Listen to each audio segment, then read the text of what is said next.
एखाद्या अरण्यामध्ये एक जलाशय असतं मध्यभागी, आणि त्या जलाशयाकडं सर्व बाजूंनी सर्व प्रकारचे प्राणी त्या जलाशयाकडे येतात आणि त्यांची तहान भागवली जाते. ज्या प्राण्यांचं ठिकाणं तिथं त्या जलाशयाच्या जवळ नाही तरी सुद्धा त्या पाण्याच्या शोधात त्यांना तिथं यावं लागतं आणि मग ते त्या ठिकाणी जलाशयावरती येऊन तृप्त होतात. समजा एखादं जलाशय जे आहे ते एका ठिकाणावरती आहे, परंतु एखादा समजा हत्ती किंवा एखादा सिंह लांब कुठंतरी आहे आणि तो म्हणतोय की मी फार मोठा बलाढ्य प्राणी आहे आणि माझी तहान मी जिथं आहे तिथंच भागली पाहिजे, मी जलाशयाकडे जाणार नाही. त्याची तहान भागेल का हो? नाही भागू शकत. येशू अवेलेबल आहे. येशूचं सामर्थ्य आजही जगात आहे. त्याचे चिन्ह चमत्कार जे त्यांनी पुरातन काळात केले, आजही ते चमत्कार घडतील, त्याहूनही मोठे घडतील, कारण येशू आहे. हा कृपेचा काळ आहे. प्रभूची उपस्थिती आपल्यात आहे, पण आशीर्वाद सगळ्यांकडे नाहीत. जगात सगळीकडे नजर टाकली तर तुम्हाला दुःख, क्लेश, यातना सगळ्या गोष्टी तुम्हाला दिसतील. अशांतता दिसेल, राष्ट्र राष्ट्रांवरती उठलेलं दिसेल, प्रीती थंडावलेली आहे. जे पवित्र शास्त्रात लिहिलंय त्या गोष्टी तुम्हाला साक्षात घडत आहेत हे तुम्हाला दिसेल. मग जगाकडे आशीर्वाद का नाहीत? त्याचं एकच कारण आहे की त्यांनी जलाशयाकडे आपली पाय वळवले नाहीत, आपली पाऊलं जलाशयाकडे वळवले नाहीत. देवाचं सामर्थ्य अवेलेबल आहे, पण जर कोणी म्हणतं की माझ्या जीवनात आशीर्वाद नाहीत, याचा अर्थ की त्यांची पावलं त्या जलाशयाकडं, येशूकडं वळणं गरजेचं आहे. देवाच्या प्रिय लोकांनो, फार आडेवेडे न घेता सरळ स्ट्रेट फॉरवर्ड माझा विषय मी तुमच्या समोर मांडत आहे, जे पवित्र आत्म्याने मला सांगितलं तुम्हाला बोलण्यासाठी. प्रभूचा आत्मा स्पष्ट रीतीनं बोलतो, कधीही अडखळत बोलणार नाही. देवाचा आज शब्द तुमच्यासाठी आणि माझ्यासाठी आहे की तुमच्या आशीर्वादाला तुम्ही स्वतः कारणीभूत आहात. किती लोक आमेन म्हणणार आहेत? तुमच्या आशीर्वादाला देव कारणीभूत नाही.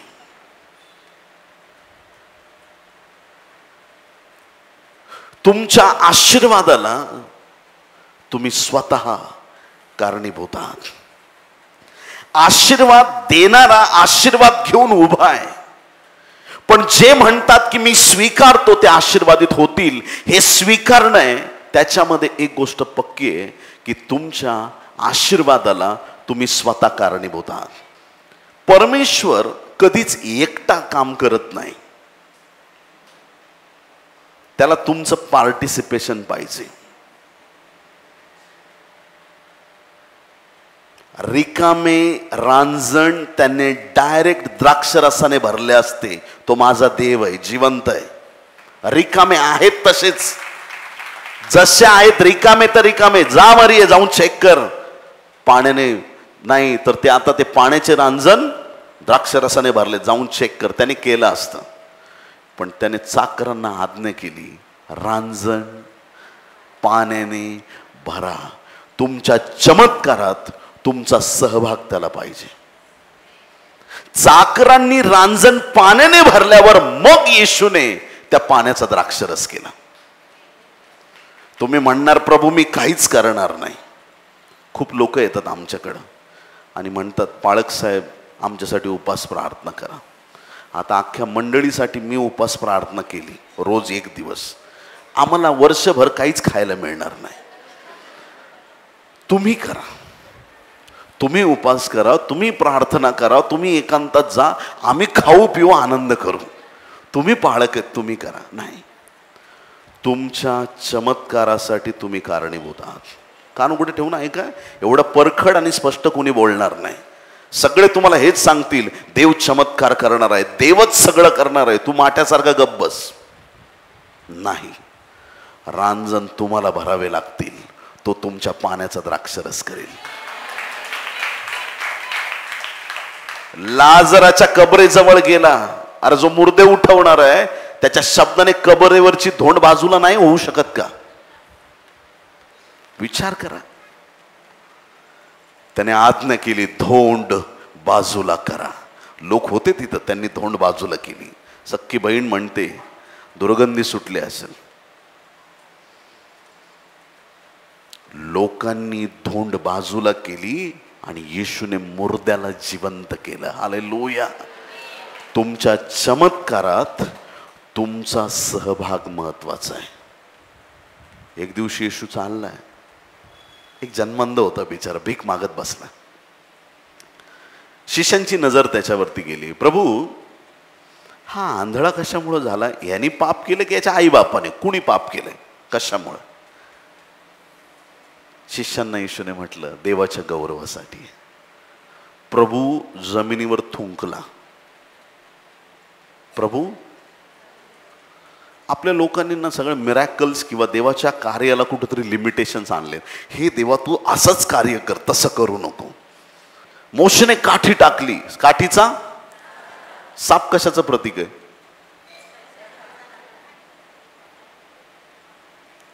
देवाला कधी पण असं म्हणायचं, तुला जे करायचं ते कर, ओपन माइंड राहा.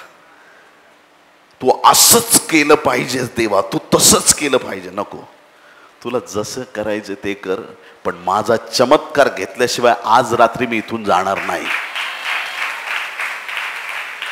तुला जे करायचंय माझ्या जीवनात ते तू कर, मी तयार आहे. देवाच्या प्रिय लोकांनो, येशू त्या जन्मांधाशी बोलला, तो बरा झाला नाही. येशूने थुंकी टाकून त्या मातीचा त्याने चिखल केला आणि तो चिखल घेऊन आंधळ्याच्या डोळ्यावरती लावला. येशूचा स्पर्श त्याला झाला, पण जन्मांध बरा झाला नाही. का? कारण ह्यांनी स्वतः काहीच केलं नाही, गप उभा आहे. कसला तरी मलम आहे, माहित नाही, त्यालाच माहित नाही काय चाललंय. लावा, काय करायचंय? जा शिलोह म्हटलेल्या तळ्यावर जाऊन तू. आता ह्याचं काम सुरू झालंय. तुम्ही ऐकताय का? चर्च मध्ये येऊन शांत बसू नका. तुम्हाला देवासाठी काहीतरी करायचंय, तुम्हाला आपल्या घराबाहेर पडायचंय, तुम्हाला प्रभूचं नाव घेऊन जायचंय. शांत राहू नका. शेवटच्या दिवसात तुम्ही आहात. काहीतरी करा जे काम देवाला उंचावणारा असेल.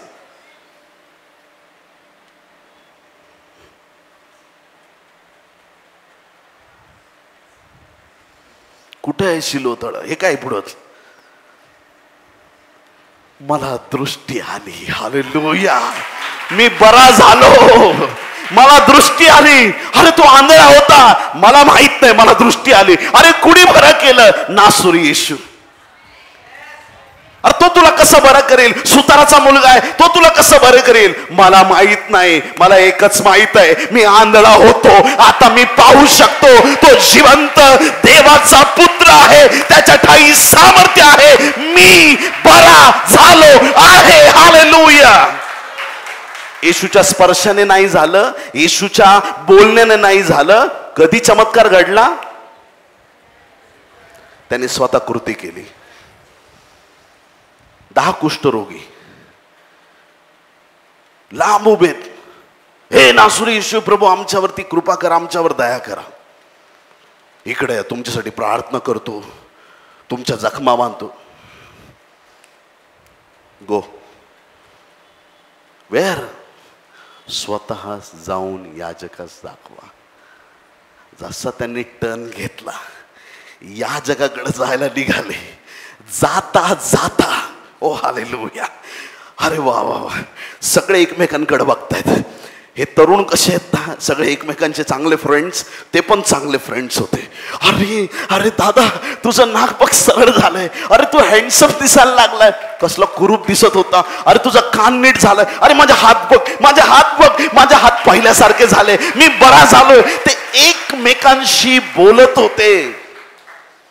आणि बायबल सांगतं, जाता जाता ते 10च्या 10 बरे झाले.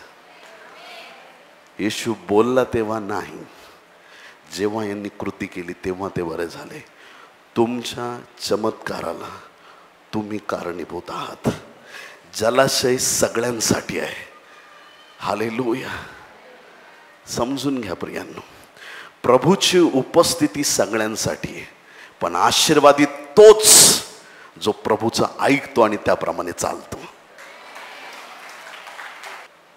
एक गोष्टी पक्की मनात बसली आपल्याला, आमच्या आशीर्वादाला आम्ही कारणीभूत आहेत. प्रभू सगळ्यांसाठी अवेलेबल आहे. ते जलाशय उघड आहे सगळ्यांसाठी. कुणी पण या, कुणी पण या. डॉक्टर आहे, खूप शिकलेला आहे म्हणून नाही, कुणी या. त्याच्यात काहीच बंधन नाही. तू ये, तू नको येऊ, तू असा आहेस, तू तसा. प्रभू काहीच म्हणत नाही, सगळे या. अहो ताणलेल्यांनो, तुम्ही सगळे जलाशयाकडे, सगळ्यांसाठी ओपन आहे. ते आशीर्वाद प्राप्त करण्यासाठी आज आम्ही स्वतः कारणीभूत आहोत. आज आम्ही कशा रीतीचा विश्वास देवाकडे दाखवलाय, आम्ही कशा रीतीनं प्रभूकडे आलेलो आहोत, कशा पद्धतीनं आपण प्रभूच्या दिशेने चाललोय, खूप महत्त्वाचं आहे. स्तोत्र 91 मध्ये 9 आणि 10 वचनात बायबल किती सुंदर रीतीने सांगतं, ऐका. स्तोत्र 91, 9 आणि 10. कारण परमेश्वर माझा आश्रय आहे. सगळ्यांनी म्हणा, कारण परमेश्वर माझा आश्रय आहे असे म्हणून तू परात्पराला निवासस्थान केले आहेस. परमेश्वराला निवासस्थान करण्यासाठी फक्त तू काय म्हटलंयस? तू माझा आश्रय आहेस. परमेश्वरा, तू माझा आश्रय आहेस, फक्त एवढं बोलण्याच्या द्वारे.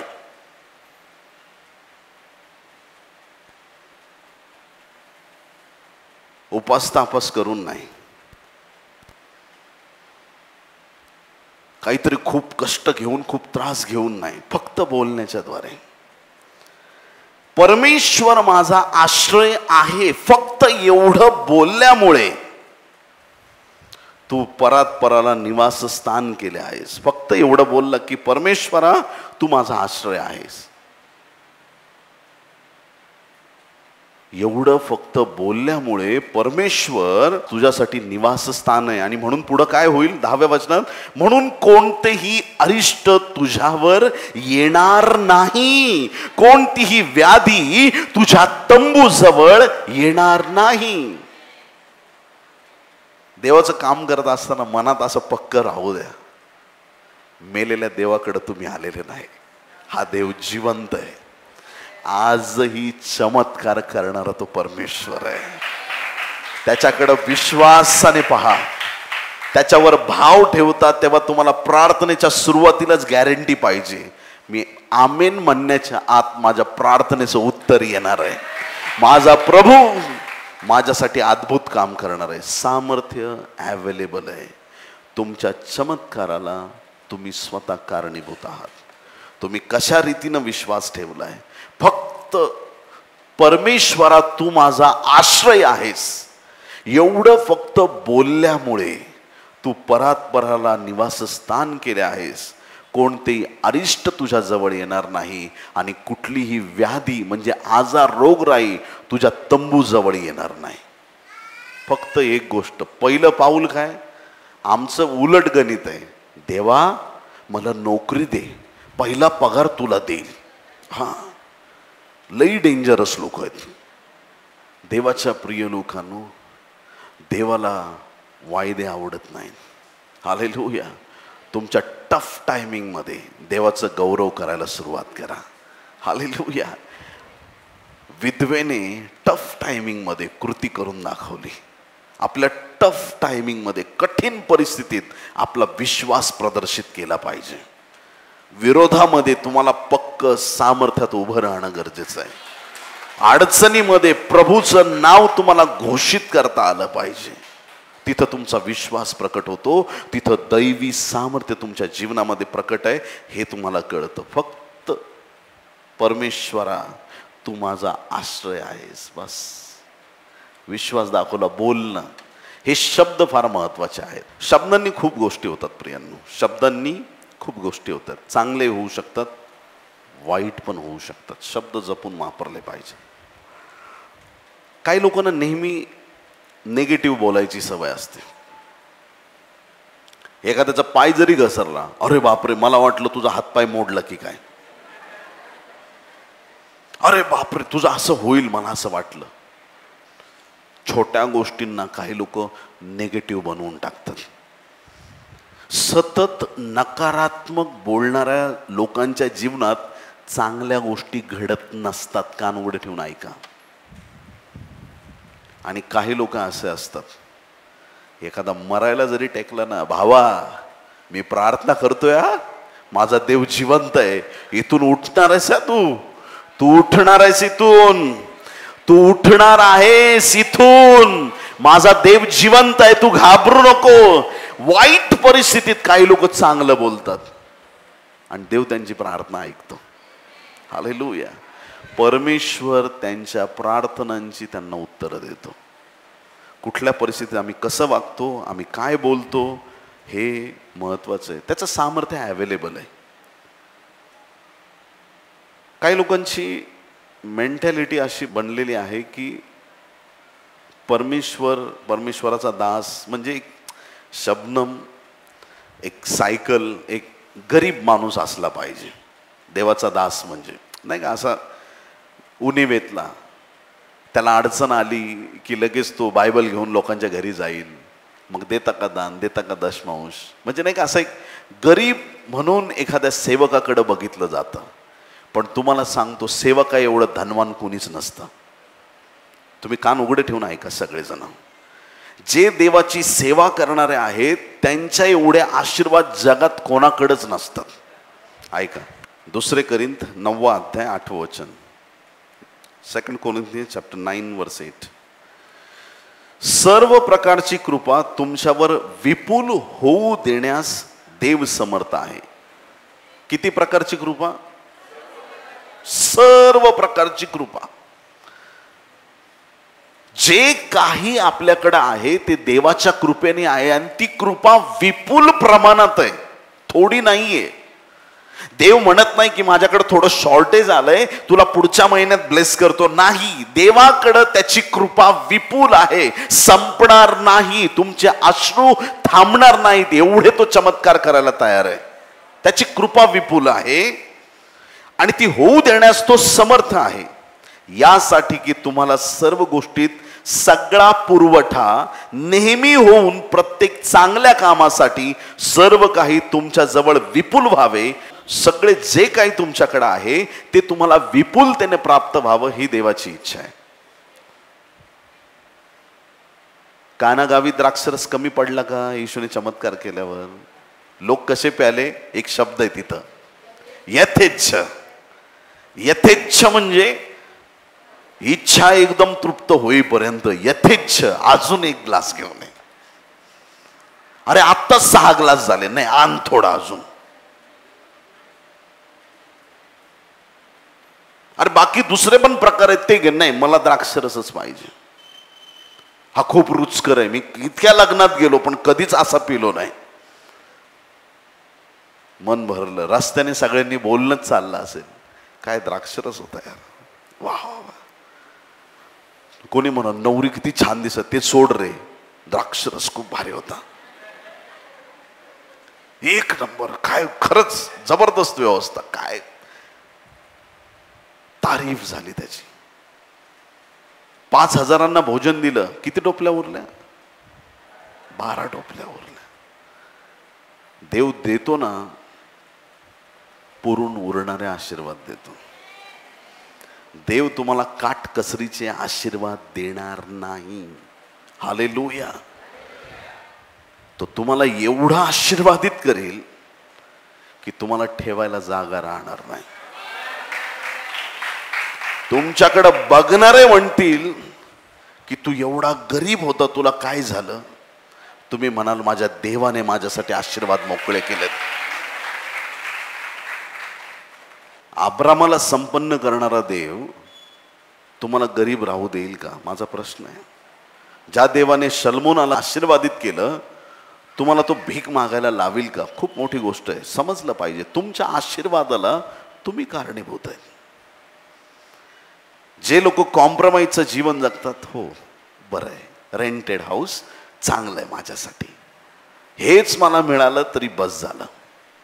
देव म्हणतो, अरे मी तुला राष्ट्रवतना दाखल देणार आहे. नको देवा, राष्ट्र नको.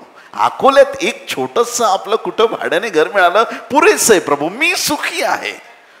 भारताचे पंतप्रधान नरेंद्र मोदी आपले चर्चला भेट द्यायला आले. समजा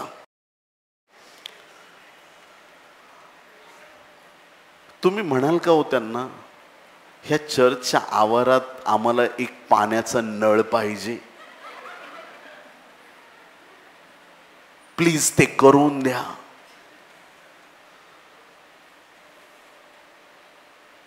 ते म्हणतील तुम्ही मागा, काय मागायचंय ते मागा. ते गेल्या रविवारी चर्च मधल्या 2 खुर्च्या मोडल्या. महोदय, आमची विनंती पूर्ण चर्चची, त्या 2 खुर्च्या आम्हाला द्या, तुटल्यात. 1000-1200 वाल्या चांगल्या खुर्च्या द्या, 2000च्या जरी घेतल्या तरी चालतील, बस आम्हाला काही नको. प्रधानमंत्री आलाय तुमच्याकडून, तो म्हणतो काय मागायचंय मागा. आणि आपले लोक देवाकडे येऊन 50 आणि 100च्या नोटा मागतात. हे देवा माझ्यावर दया कर, मला हे कर. तो म्हणतो राष्ट्रवतना दाखल माग, मी तुला द्यायला तयार आहे. असं मागू नका ही आणि ती गोष्ट, अख्खा अकोला येशूसाठी मागा, एक एक गाव येशूसाठी मागा. जिथं वचन पोहोचलं नाही ना, ते गाव येशूसाठी मागा. मागा, तो देणारा देव आहे. तुमची उन्नती दुसरा बाहेरचा व्यक्ती येऊन करणार नाही. तुमच्या उन्नतीसाठी तुम्ही जबाबदार आहेत. तुमच्या आशीर्वादाला तुम्ही स्वतः कारणीभूत आहात. 10वीला 2 मुलं बसली, दोघं पक्के मित्र आहेत. एक मेरिट मध्ये येतो आणि दुसरा नापास होतो. आता हा मेरिट मध्ये आलाय, त्याला कारणीभूत कोण आहे? तो स्वतः त्याने अभ्यास केलाय. आणि दुसरा अभ्यासच करत नाही, तो म्हणतो होईल मी पास, बघू काय होईल ते. तुमचे आशीर्वाद तुमच्या हाती आहेत. पासवर्ड तुमच्याकडे आहे आशीर्वादाचा. देणारा रेडी आहे, पण घेणाऱ्यांच्या चुकीमुळे ते आशीर्वाद प्राप्त होत नाहीत. तुमच्या आशीर्वादाला तुम्ही स्वतः जबाबदार आहात. आमेन म्हणता येईल काय गोष्टीला? हालेलुया. मग आता जसं हे अंगीकार केलं की परमेश्वरा तू माझा आश्रय आहेस, किती आशीर्वाद मिळाले बोलण्याने. हे पॉझिटिव्ह कन्फेशन खूप महत्वाचं आहे. नकारात्मक गोष्टी बोलू नका. काही लोकांना माहीत असतं की काही लोकांना निंदा करायची सवय असते, घरोघर जातात, अशी थिणगी टाकतात आणि निघून जातात. एखादी सून खूप घरात काम करणारी असते, खूप प्रेमळ असते, खूप जीव, सासू सासरे सगळ्या दीर ननंद भाऊजा सगळ्यांना जीव लावणारी असते. आणि ही थिणगी टाकणारी एक दिवस येते बसते, बाई किती काम करतेस तू, सासू काहीच नाही करत, सगळं तुला करावं लागतं. तिच्या पण मनात येतं, अरे हो यार, माझ्या कधी लक्षातच आलं नाही, सासू काहीच करत नाही, मीच करते सगळं. फक्त एक ठिणगी टाकली, निघून गेली. मग सूनबाईचा पारा वाढतो. मग किचनमध्ये सूनबाई ड्रम सेट वाजवायला सुरुवात करते. ज्याला कळेल त्याला कळेल, बाकीच्यांना इकडं तिकडं वळेल, मी काय करू तरी. आणि मग आदळापट चालू होते. सासू विचारते, बेटा काय झालं तुला? सगळं मीच करते. एक थिणगी टाकून गेले. असं कोणी तुमच्यात वादविवाद घडवून आणणार असेल, भावात भांडण लावणार असेल, त्या व्यक्तीला आपल्या जीवनातून बाजूला करा प्रियांनो. निंदा करणारे लोक ज्यावेळेस निंदा करतात, हा असा तो तसा, नंदीबाईला सारखं तुम्ही एकदा जरी केलं खलास. ते तर पापाचे भागीदार झालेच, पण त्या तुमच्या मुळे हो मुळे तुम्ही पण तेवढेच दोषी ठरता. निंदा करणाऱ्यांच्या बरोबर निंदा करू नका, कारण की त्या वाईट शब्दांमुळे तुमच्या जीवनात अडचण आल्याशिवाय राहणार नाही. अशा काही गोष्टी आपल्या जीवनात चुकलेल्या असतात ज्यामुळे आशीर्वादाचे दरवाजे बंद होतात. प्रियांनो,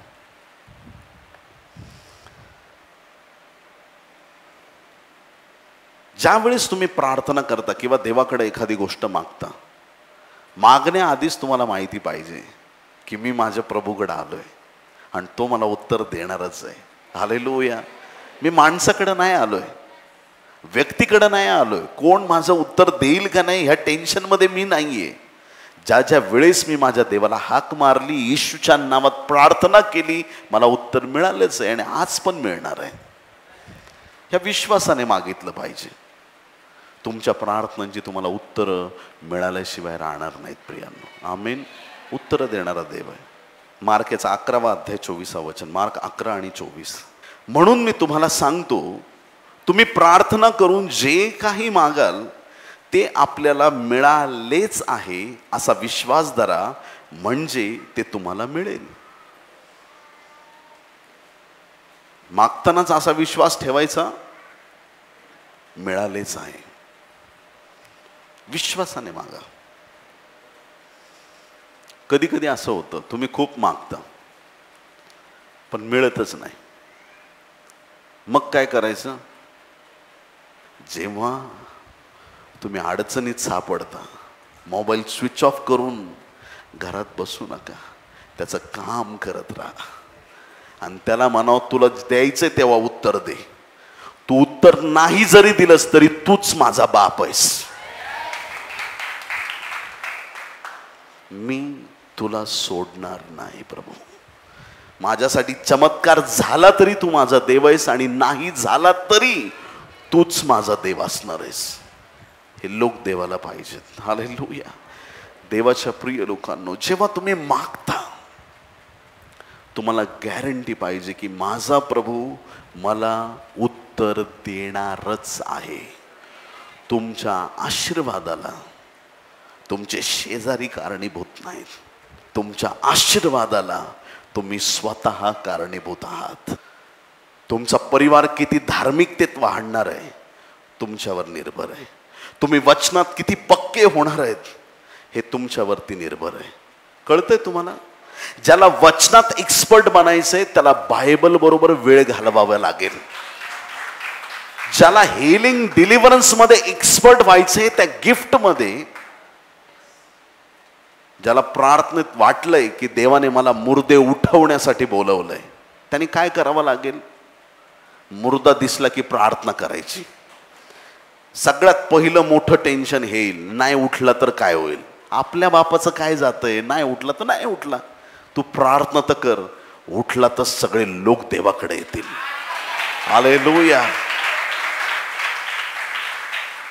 तुमचे जे गिफ्ट आहेत, तुम्ही गाता तर गातच राहा, त्या गायनात जास्त वेळ द्या.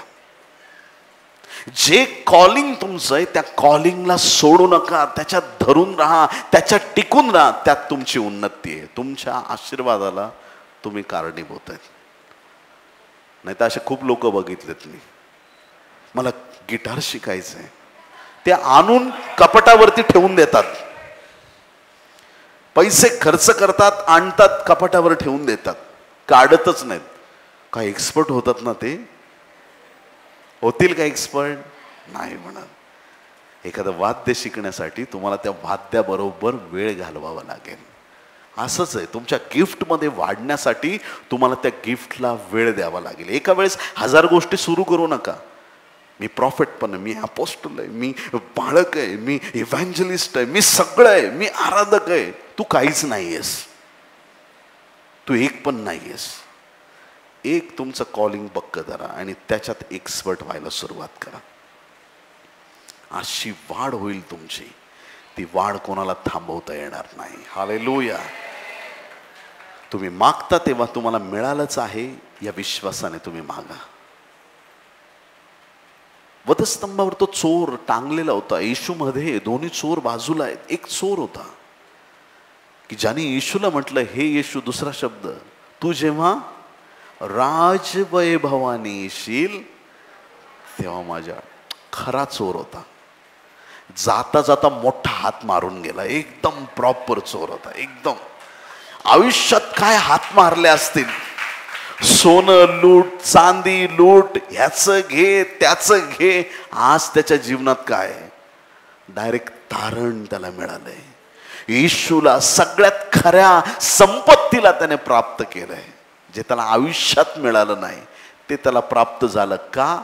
कन्फेशन. तो काय बोलला ते महत्वाचं आहे. काय बोलला? राजवैभवाने येशील तेव्हा माझी आठवण कर. आणि येशूने त्याला डायरेक्ट अभिवचन दिलं. उद्याचं आणि परवाचं नाही दिलं. तू आज, आज, कधी? आज, आज. तू आज मज बरोबर सुख लोकात असशील. आज, आजचा दिवस चमत्काराचा दिवस आहे. तू आज मज बरोबर सुख लोकात असशील. त्या कन्फेशननी, दोन चोर आहेत, दोघांनाही सारख्याच अंतरावरती आहेत. मध्ये येशूचा वधस्तंभ आहे. इथून जेवढ्या अंतरावरती पहिला चोर आहे तेवढ्याच अंतरावरती दुसरा चोर आहे. दोघांच्या मधोमध येशू आहे. दोघांनाही अपॉर्च्युनिटी आहे, संधी आहे येशूला प्राप्त करण्याची. पण एकानेच केलं. तुमच्या आशीर्वादाला तुम्ही स्वतः कारणीभूत आहात. येशू जवळ आहे म्हणून तारण होत नाही. दोन्ही चोरांच्या जवळ येशू होता, पण दोघांचं तारण नाही झालं. तुमचे आशीर्वाद प्राप्त करण्यासाठी तुम्ही स्वतः कारणीभूत आहात. शाप येण्यासाठी पण माणूस स्वतःच कारणीभूत असतो. एकदा काय झालं ना की याकोबाने सासऱ्याच्या घरून पळ काढला, लबानाच्या घरून. बापाला फसवून आला याकोब. सासऱ्याने त्याला फसवलं. पहिले 7 वर्ष तर मजुरी केली सासऱ्याकडं, लग्न करून दिलं. त्याला वाटलं राहेल, निघाली लेआ. तू बापाला फसवलं, तुला पण कोणतरी फसवणारा भेटल. 5वी आज्ञा, आईबापाचा मान राखत चला. नाही राखलं, गडबड झाली. बर, परत 7 वर्ष राहेलसाठी. 14 वर्ष त्याने चाकरी केली. 14 वर्ष. आता ती चाकरी काही सोपी नव्हती. आज अकोल्यात जावई आल्यावर तुम्ही काय करता? या जावई बापू, बसा, चहा घ्या, पाणी घ्या, काय आणू का तुम्हाला? कोल्ड्रिंक पाहिजे, कॉफी पाहिजे, चहा पाहिजे. जावयाचा सन्मान करतो. महाराष्ट्राची रीत आहे. याकोब सासरवाडीत आल्यावर, जावई बापू भांडे घासून घ्या, ते कपडे ठेवले तेवढे धुवून घ्या. नोकर झाला ना, नोकर झाला सासरवाडीत. देवाच्या प्रिय लोकांनो, आणि त्याच्यानंतर काही कालावधीनंतर तो तिथून पळून गेला.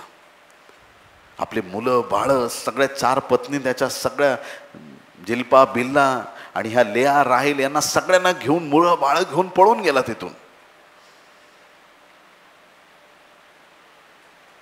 आणि सासऱ्यांनी त्याचा पाठलाग केला. आणि पाठलाग कशासाठी केला? कारण की लबानाच्या घरी असलेल्या मूर्ती राहेलने चोरल्या होत्या. प्रियांनो, न सांगता पळून गेलास आणि जाताना माझ्या मूर्ती का चोरल्यास? उत्पत्ती 31 अध्याय 30 ते 32 वचनामध्ये या ठिकाणी याकोब सासऱ्याला म्हणतो, तुझ्या देवता ज्यांनी घेतल्या असतील तो मरून जाईल. त्याला माहीतच नव्हतं राहेलने घेतल्यात. ही 31व्या अध्यायातली घटना. आणि तोपर्यंत बन्यामीनचा शेवटच्या मुलाचा जन्म झाला नव्हता राहेलच्या द्वारे. आणि बायबल सांगतं 35व्या अध्यायामध्ये 16 ते 18 वचनांमध्ये बायबल स्पष्ट करतं की राहेलने जसा बन्यामीनला जन्म दिला, राहेल मरण पावली. तिचा तो मरणाचा टाइम नव्हता. ती का मेली प्रियांनो? तिच्या नवऱ्याच्या शब्दामुळे. तुमची जीभ जीवन पण आणू शकते, मरण पण आणू शकते. आणि म्हणून बोलताना खूप सांभाळून बोललं पाहिजे. आशीर्वाद बोलाल तर आशीर्वाद येतील, शाप बोलाल तर शाप सुद्धा येऊ शकतात. त्याच्यामुळं बोलताना सावधान राहिलं पाहिजे. प्रेषित 5वा अध्याय 1 ते 9 वचनामध्ये हनन्या आणि सप्पिराची गोष्ट आहे प्रियांनो. लबाडी केली त्यांनी पवित्र आत्म्याशी. लबाडी केली त्या क्षणी मारायला पाहिजे होते, पण ते कधी मेले दोघे पण? पेत्राच्या शब्दाच्या नंतर ते मेले. पेत्राच्या शब्दामुळे ते मेले. हे शब्द फार महत्वाचे असतात आणि म्हणून तुम्ही काय बोलता यावर तुमचे आशीर्वाद निर्भर आहेत. जे लोक निरंतर म्हणतात मी असाच मरणार आहे, माझ्या लाईफमध्ये मी कधीच पुढे जाणार नाही, त्या लोकांच्या जीवनात त्याच गोष्टी घडतात. आणि जे लोक म्हणतात की माझ्या देवाने मला आशीर्वादित केलेला आहे, जे लोक म्हणतात माझी उन्नती होणार आहे, जे लोक आपला विश्वास प्रकट करतात, जे लोक देवाचं गौरव करतात, त्यांच्या जीवनात आशीर्वाद आल्याशिवाय राहत नाहीत. आंधळा बर्तिमय, त्याला दृष्टी नव्हती, येशूला दृष्टी होती, बर्तिमयला दृष्टी नव्हती. ओरडत राहिला. त्याच्याकडे जे आहे आवाज आहे, त्याच्याकडं दिसत नाही पण आवाज आहे, कंठ आहे, ओरडत राहिला येशू माझ्यावर दया करा. आणि प्रभू चाललाय. एक असे आरोडे मारले ना त्याने, बस येशूच्या अंतकरणाला स्पर्श झाला. प्रभू थांबला, आणा त्याला माझ्याकडे. आता जसं बर्तिमयला घेऊन आले, बर्तिमय येशू समोर उभा आहे. आता दिसतंय येशूला की हा आंधळा आहे, याला डोळ्यांची गरज आहे, पण तरी येशूने त्याला विचारलं मी तुझ्यासाठी काय करावं, अशी तुझी इच्छा आहे. प्रभू मला दृष्टी यावी. हे जे कन्फेशन आहे ना, हे महत्वाचं आहे. म्हणून प्रार्थनेत प्रत्येक आपली विनंती देवाला कळवत जा. तुमचं बोलणं फार महत्वाचं आहे. आज देवाला क्षमा मागा जर कोणाला शाप दिले असतील. आज स्वतःच्या जीवनासाठी जर काही नेगेटिव्ह बोलले असाल तर त्याबद्दल देवाला क्षमा मागा आणि येशूच्या नावात ते सगळे वाईट शब्द रद्द करून टाका. आणि आज प्रार्थना करा देवाकडं की प्रभू आज नंतर माझे आशीर्वाद मोकळे होणार आहेत. आमेन, हालेलुया. आज नंतर चांगल्या गोष्टी बोलायला सुरुवात करा. आजार आला तर त्याला धमकवायला सुरुवात करा. त्रास आले तर त्याला धमकवायला सुरुवात करा. तुमचा देव जिवंत परमेश्वर आहे. हालेलुया. आशीर्वादांसाठी तुम्ही स्वतः कारणीभूत आहात. किती लोक आमेन म्हणणार आहे गोष्टीला? हालेलुया. तुम्ही आनंदी आहेत? हालेलुया. मग आज येशू ख्रिस्त इथं आहे. किती लोकांचा विश्वास आहे? जर प्रभू आज इथं आहे तर तो तुम्हाला रिकाम्या हातांनी घरी जाऊ देणार नाही. असं समजू नका मला वेळ मिळाला किंवा जस्ट मी चाललो होतो आणि म्हणून मी इथं आलोय. माझ्या देवाने मला इथं पाठवलंय. आणि जेव्हा देव पाठवतो त्यावेळेस तो काहीतरी विशेष काम केल्याशिवाय जात नाही प्रियांनो. तो काहीतरी विशेष कार्य करण्यासाठी आज आमच्यामध्ये आहे. तुम्ही तयार आहात का? नक्की तयार आहात? आज अंतकरणापासून देवाकडे प्रार्थना करा. आज देवाकडे ती प्रार्थना करा की जे तुमचं काम होत नव्हतं, जी गोष्ट तुम्हाला अशक्य झाली होती, आज ती प्रभूच्या चरणाशी ठेवा. माझं चॅलेंज आहे, आज रात्री अशक्य गोष्टी देव शक्य करणार आहे. ज्या गोष्टी तुम्ही कधी पाहिल्या नव्हत्या त्या तुम्हाला पाहायला मिळणार आहेत, कारण आज तुम्ही प्रभूच्या चरणाशी खऱ्या अर्थाने आलेला आहात. आमेन, हालेलुया.